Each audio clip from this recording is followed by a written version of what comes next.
Rais William Ruto amezindua mpango shirikishi wa uhifadhi wa uboreshaji wa maisha wa msitu Mau katika kaunti ya Nakuru, akieleza mpango mkubwa wa kuboresha mazingira unaolenga kufufua maeneo yaliyoharibika ya msitu, huku kiboresha maisha na kukuza maendeleo endelevu katika maeneo muhimu ya vyanzo vya maji humu nchini.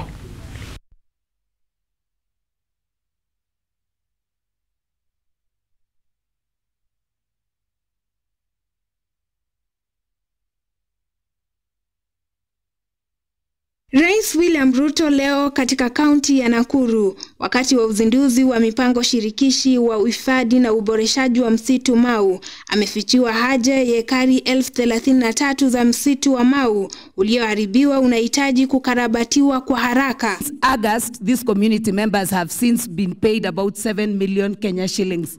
Alibainisha kuwa serikali yake inalenga kurejesha takriban 3,000 kila mwaka kwa kipindi cha miaka 10 ijayo ili kufufua mfumo wa ekolojia wa msitu na jamii zinazozunguka. Sio kazi ya wizara peke yake ya mazingira na misitu.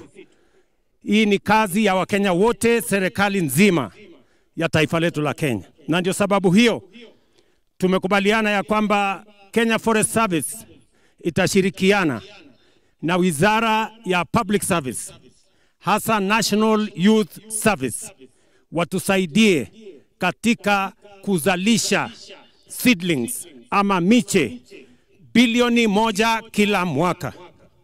Na hiyo kazi inaanza kwa kasi. Mpango huu unalingana na lengo la kitaifa la kupanda miti bilioni 15, ukiwa na nia na kuongeza urejesho wa msitu na kulinda maeneo makuu ya vyanzo vya maji.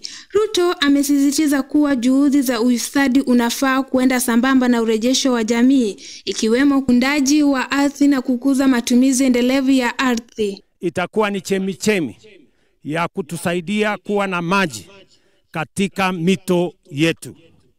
Jambo la pili, itatupatia rasilimali ya mbao itakayotusaidia kuzalisha uchumi wa taifa letu la Kenya.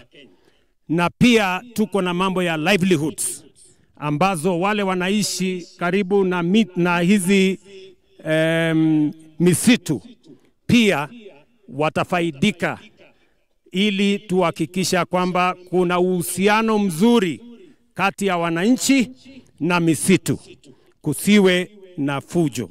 Ruto ameeleza kuwa msitu wa Mau ni nguzo ya uchumi, uimara wa tabia nchi na vizazi vijavyo, akizitaka serikali za kaunti, jamii na sekta binafsi kushirikiana katika juhudi za kurejesha msitu huo.